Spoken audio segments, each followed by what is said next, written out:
This is the story of Esther. There was a king named King Xerxes who was married to a queen named Queen Vashti. One day, when the king had his advisors around him, he called for the queen, but she didn't come. His advisors said this was unacceptable, and they should banish Queen Vashti and hold a search for a new queen. The king liked this suggestion, so he did just that. One young woman, Esther, heard about this competition from her cousin, Mordecai, who was like an uncle to her. Esther, the king is looking for a new queen to replace Queen Vashti. You should be the next queen. Go with all the other young women to the king's palace, but don't tell anyone who you are or where you come from. Okie dokie. So Esther pleases Haggai, the custodian of women, and wins his favor. After she finishes 12 months of preparation according to the king's instruction, Esther is taken to King Xerxes in his royal palace. Esther is better than all the other women. Give me the royal crown. I'll place it on her head. Esther is now queen. Let's celebrate.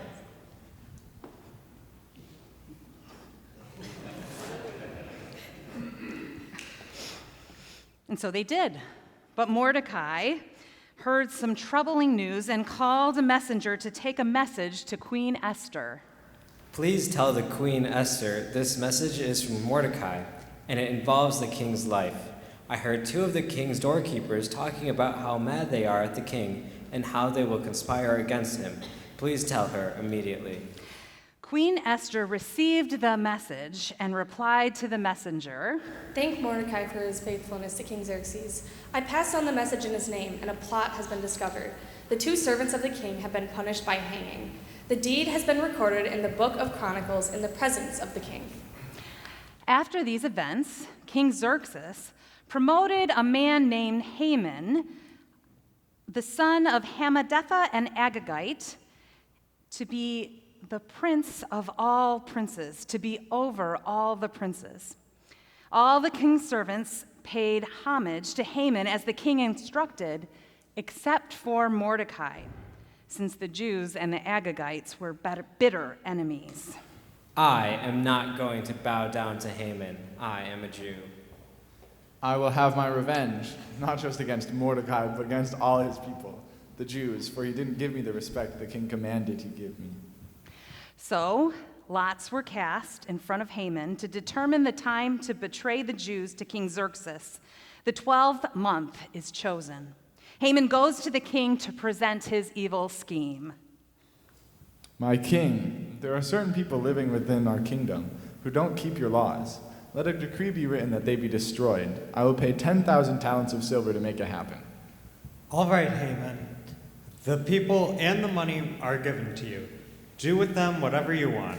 Call my scribes and send out your instructions to all the provinces of the kingdom. Haman did just that, commanding that the Jews be killed, both young and old, little children and women, and all of their possessions were to be taken as well. Mordecai tears his clothes and begins to cry. No! Esther's servants told her about Mordecai weeping at the king's gate, and she sent a servant to find out what was wrong with Mordecai, and he brought back messages, and they had messages back and forth between Esther and Mordecai. Here is a copy of the king's edict. Show this to Esther and help her to understand what this means. Ask Esther to go into the king's presence and beg for mercy and plead with him for her people. Mordecai, if anyone approaches the king in the inner court without being summoned, the king has a law that they can be put to death. Esther, don't think that just because you are in the king's palace, you alone of all the Jews will escape. If you remain silent, deliverance for the Jews will come from another place, but you will die. Who knows but that you were made queen for such a time as this? All right, Mordecai, gather all the Jews who are in Susa and fast for me. Don't eat or drink for 3 days and nights. My maids and I will also fast. After that, I will go to the king, and if I die, I die. Mordecai did all that Esther commanded he do. On the third day, Esther put on her royal robes and stood in the inner court of the king's palace, across from the king's house. What do you wish, Queen Esther? What is your request? It shall be given to you, up to half the kingdom. If it pleases the king, let the king, and Haman come today to the banquet that I have prepared for him. Bring Haman quickly, that he may do as Esther has said. The king and Haman join Esther at her feast. Esther, what is your request? It shall have up to half the kingdom? It shall be done. My request is this. If I have found favor in the sight of the king, and if it pleases the king to grant my petition and fulfill my request, then let the king and Haman come to the banquet, which I will prepare for them, and tomorrow I will do as the king has said. Haman left the palace joyfully, but when he saw Mordecai in the king's gates and sees that he does not stand or bow before him, he becomes angry. He restrains himself and goes home and tells everyone of his great riches and promotion from the king.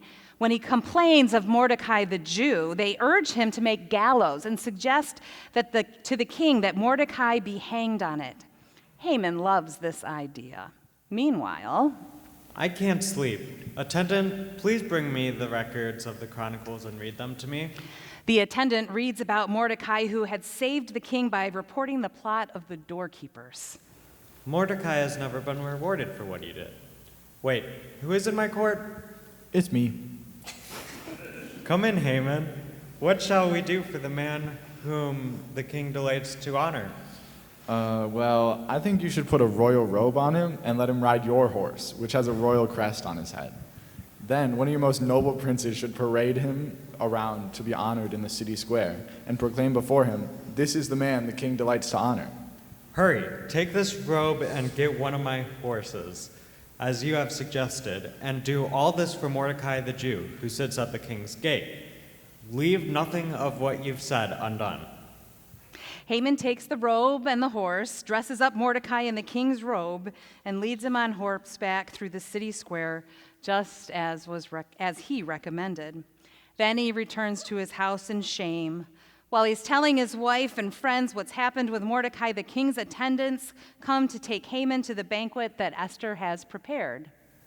This has been a magnificent banquet, Queen Esther. Now will you tell me your petition?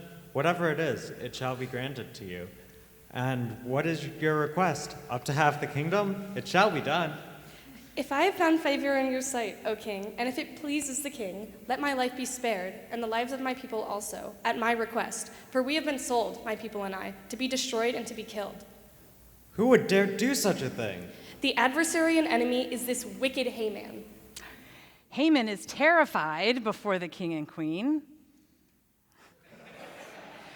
King Xerxes rises from the dinner in anger and goes into the palace garden while Haman stands before Queen Esther and pleads for his life. The king returns and is even more furious. Haman, will you attack the queen while I am in the house? At these words, the attendants cover Haman's face. One of the king's servants tells the king about the gallows that Haman had made to hang Mordecai. The king instructs them to hang Haman on the gallows, and the king's anger subsides. Esther, I am giving you the house of Haman. Mordecai, I now know how you are related to Esther. Take this signet ring that I had given to Haman. It's now yours to use. Thank you, King Xerxes. Mordecai, you are now appointed to rule over the house of Haman with all authority. If it pleases the king, please reverse the letter sent out by Haman, which he wrote to destroy the Jews. For how can I endure the destruction of my people? May it be so. The end.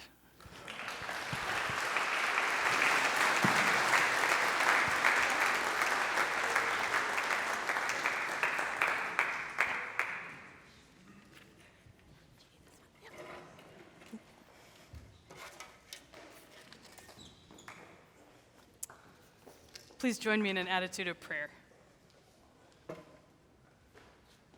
God, we thank you for heroes like Esther who show us what it means to be brave.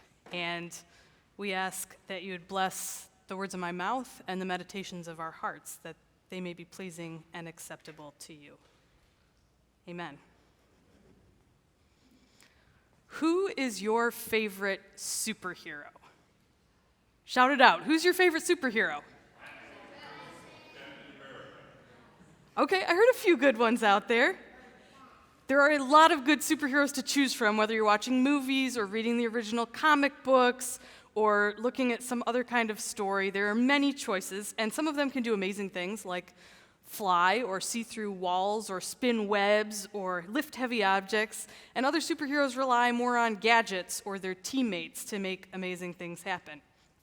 Every superhero is a little bit different, and every superhero does different special things.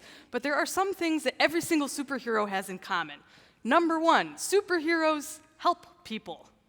Number two, superheroes are brave, at least when they need to be. And number three, superheroes have other people who help them out. It doesn't matter if they're part of the Justice League or the Avengers or they're one of the Guardians of the Galaxy. Almost all superheroes work with a team at some point, or at least they have a couple other people they can rely on, maybe a sidekick. Even Jesus had the disciples who walked his journey with him, and that was Jesus. This morning we heard a story from the Bible about a superhero named Esther, and she may not have the same kind of powers as Black Panther or Spider-Man, but she is definitely a superhero. Esther was a queen who saved an entire nation, all of the Jewish people, thousands of people. And in the Jewish tradition, she's celebrated every single year as part of a holiday, the holiday of Purim, which means casting lots, which is the way they decided what day the Haman's plot would be executed. You have to be a pretty big deal to be remembered during an annual holiday. Not even Batman has an annual holiday. We just heard this story, so you know the characters, and now I want us to have a little bit of fun with it, playing on one of the ways that Purim is celebrated. So anytime I say the name Esther, I want you to say, yay. Can you do that? Esther? Yay. Anytime I say the name Haman, I want you to say, boo. Boo. Because the hero of the story is Esther. Yay. And the villain of the story is Haman. Boo. You guys are great. So, there once was a beautiful queen named Esther. Yay! She was Jewish and married to a Persian king named Xerxes. One of the king's top advisors was named Haman. Boo! He was cruel and he came up with this plan to obliterate all of the Jewish people. But you know who happened to be Jewish and in a position of power? It was Esther! Yay! Now, Haman, boo, especially disliked Mordecai, who was Esther's relative, like an uncle to her. Esther, yay? And when Mordecai found out about this plot to destroy the Jewish people, he knew exactly who could do something and who could save everybody, and it was Esther. Yay! Now, she was a little bit nervous. She said, what if the king gets angry? What if I'm thrown out? What if even worse happens to me? But Mordecai said, you know what? You can do this, Esther. Yay! You are the queen, and you are brave, and nobody can stop us, not even someone as evil as Haman. Woo! So we need somebody like you for a moment like this. So she went to the king, and she made her plea, and it worked even better than she thought, and all of the Jewish people were safe because of Esther. Yay! Even a bad guy like Haman, could not stop her, or God's people, or the power of God. And that's the end of our stories. Thank you for doing such a fantastic job with the yays and the boos. You were great. What's interesting to me about the story of Esther in the Bible, we're done with the yays. You can be done with the yays. Love the enthusiasm. She started out as just a normal person. Now you might say, well, she was a queen, but she didn't start out as a queen. She wasn't born as a princess. She was a normal person who was elevated to the role of queen later on in life. And she's a little bit of an unexpected hero. She's not sure at first that she wants to do something. She's not sure she's brave enough to take action. But she helped a lot of people because she was able to be brave. and because she listened to somebody on her team. She listened to Mordecai and his instructions to take a risk and talk to the king. There are a lot of heroes like that in the Bible. People who were brave, people who leaned on each other, and people who were able to make a difference in the lives of those around them. I think some of the best heroes are the unexpected heroes, the underdogs, the ones we think they'll never manage to be brave in a crisis. And yet regular people like you and me, we can do some amazing things sometimes to help others. How many of you have seen the movie Finding Nemo? Okay, for those of you who do not have a hand up, it's a story about a clownfish, as you can see on the screen, named Marlin, and he has a son named Nemo who gets lost, and he has to find them. And Marlin is afraid of everything. He's afraid of jellyfish and sharks and the drop-off, and basically Marlin is afraid to leave his home, which is a sea anemone. But when his son goes missing, he discovers he can be far braver than he thought. And he picks up a friend named Dory, who becomes part of his team and who encourages him and who helps him out when he needs some help. He starts with the goal of helping Nemo, but he discovers so many other animals and friends along the way, and he ends up being able to do positive things for others when he thought he couldn't even leave his house. God has given each one of us things that we are good at, and these are our superpowers. Some of us are really good at listening to other people.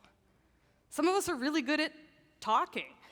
Some of us are really good at drawing. Some of us are really good at sharing what we have or inviting new people to join us for things or looking out to see what might be able to be fixed in a situation. God has given each one of us an ability to help others, to help our world. And no matter where we find ourselves, whether we're at school or at work, at the playground, at home, each one of us can do something to help someone. Because you remember, a superhero involves three things. You have to help people to be a superhero. You have to be brave sometimes. And at some point, you have to work with a team. You can't do it all by yourself. Even the best superheroes work with a team. And sometimes, even superheroes need help.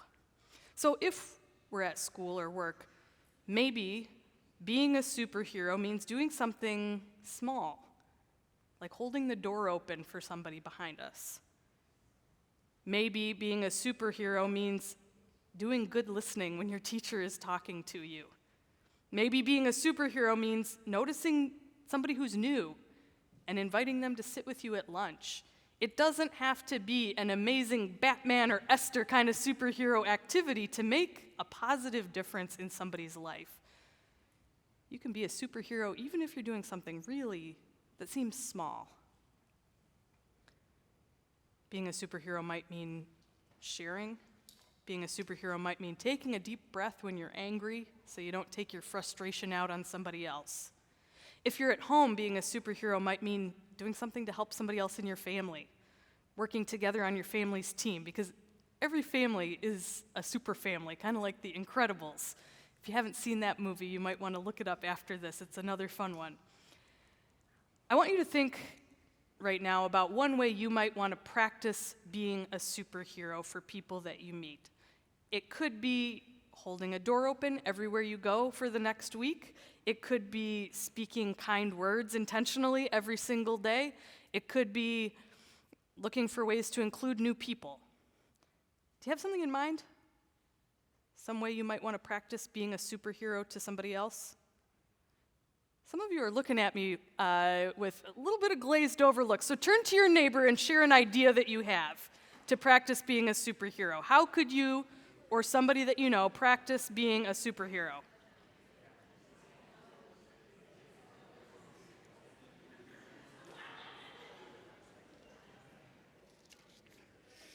Okay, hopefully you got some ideas if you didn't yet have any. It doesn't have to be like Esther to make a difference, but all of us can be like Esther in some small way because God has given each one of us the heart of a superhero, and we already have what it takes to help people in our family, to help people in our school or our workplace, to help people in our neighborhood and beyond. God has created us to be brave, God has created us to work as part of a team. And God has created us to use our gifts to help people. So you know what? Let's go. Let's be superheroes. Amen.